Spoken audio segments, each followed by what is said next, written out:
gas attack blamed on Russia's ally Bashar al-Assad, and the U.S. missile attack against Syria has caused U.S.-Russia ties to hit bottom. The current state of U.S.-Russia relations is at a low point. Russian President Vladimir Putin also said on Russian TV that the level of trust has deteriorated. This after Secretary of State Rex Tillerson faced an unusually hostile reception in Moscow. The U.S. missile strike on Syria that triggered the diplomatic crisis hit a Syrian airbase where there had been Russian military personnel. So did Moscow know about the chemical weapons? I would like to think that they didn't know, but certainly they could have. They were there, so we'll find out. After a tense 2-hour closed-door meeting with Putin, Tillerson then angered Russia by bluntly calling for regime change in Damascus. Our view is that the reign of the Assad family is coming to an end. But Russian Foreign Minister Sergei Lavrov, referring to Iraq, said experiments like that, which are built on an obsession with overthrowing dictators, totalitarian or authoritarian leaders, we have already seen. We know the ending of it way too well. The two sides also agreed to disagree about Ukraine, where Moscow backs rebel forces.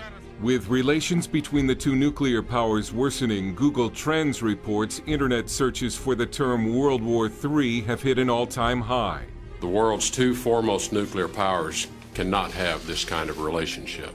And the U.S. warned Russia that it is only isolating itself with its continued support of Assad.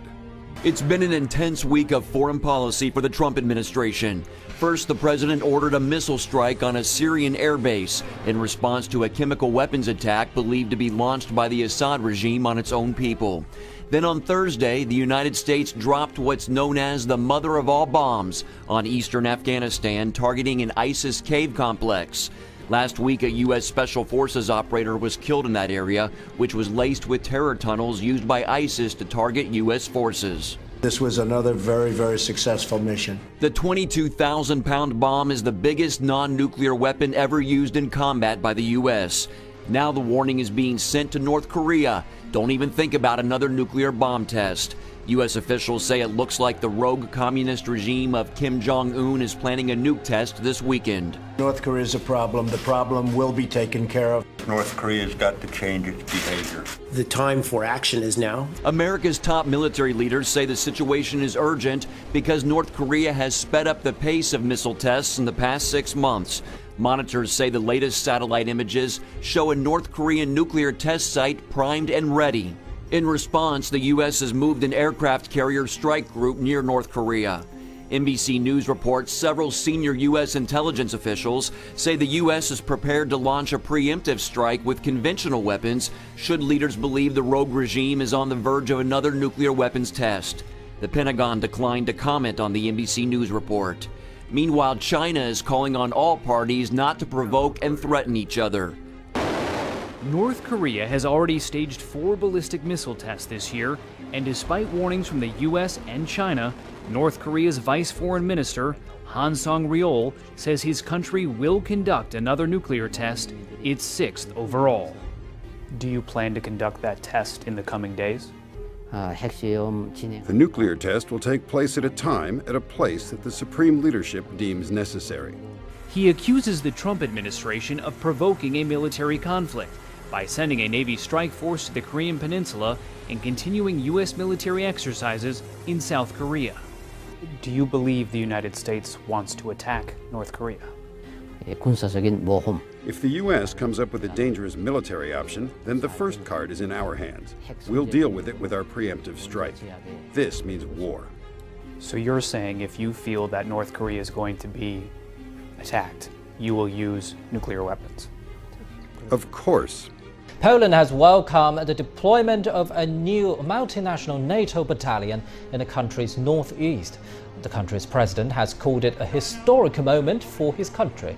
The base of operation is Oshish. This marks the first time NATO troops have been placed so close to Russian territory. The US-led battalion comprises about 1,000 troops, but also includes troops from Britain and Romania. Croatian troops are expected to join later. The decision was made during a NATO summit in Warsaw last year. Voters in Turkey head to the polls tomorrow for a referendum that threatens to bolster the power of the country's democratically elected president. This is no ordinary vote, it's a turning point. President Recep Tayyip Erdogan tells his adoring base, many of them poor religious conservatives from the country's hinterland. He's campaigning to weaken Turkey's courts and lawmakers, giving himself sweeping new powers. He's like an angel, Nezihe Yilmaz told us. We'll vote yes with our whole hearts. Turkey is America's NATO ally, a partner in the fight against ISIS. And for many years, the US held Turkey up here in the Middle East as a model of democracy and stability. But now President Erdogan's critics say this referendum could smooth the path for him to become a dictator. There's a new climate of fear here in Turkey, which began 9 months ago, when an attempted military coup came close to ousting President Erdogan from power. In response, a mass purge of anyone Erdogan's government views as an enemy. Around 50,000 have been arrested, including more than 2,000 judges and prosecutors, as well as journalists, university professors, doctors, a concert pianist, and an American pastor who's lived here for more than 20 years. Barbaros Shansal is a fashion designer who just spent 2 months in prison for posting comments online that offended the government. One iron bed, one blanket, 3 steps to 3 steps, caged air, alone, totally alone. He was beaten by a pro-government mob in January and is so worried it'll happen again, he rarely leaves his house. That's a pretty frightening thought in what is supposed to be a democracy. Democracy, I beg your pardon.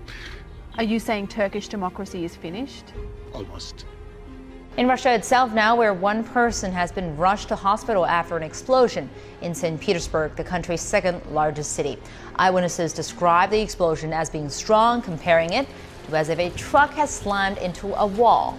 Police and local authorities are investigating the incident, though the cause of the blast remains unknown.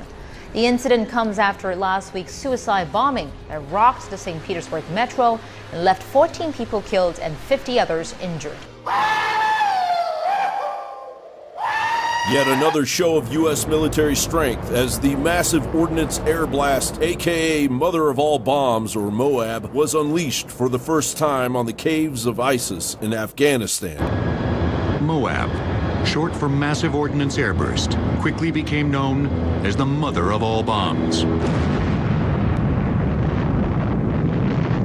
This massive weapon creates a blast radius stretching a mile in each direction. Russia lays claim to the largest non-nuclear bomb in the world. Business Insider writes, the so-called father of all bombs, FOAB, is thought to be about 4 times as big as the MOAB. It's a thermobaric bomb with a destruction radius of nearly 1,000 feet and a blast yield of nearly 44 tons of TNT. Thermobaric weapons differ from conventional bombs in that they combine with atmospheric oxygen to greatly extend the blast radius. Meanwhile, as a result of the initial Tomahawk missile strike on a Syrian airbase near Homs on the morning of April 6th, talks between Russia and the U.S. appear to be in an uphill battle. Babies dying, fathers holding children in their arms that were dead children.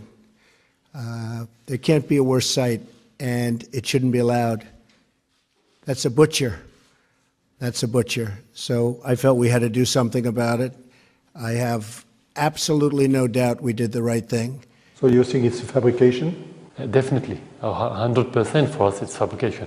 We don't have arsenal. We're not going to use it.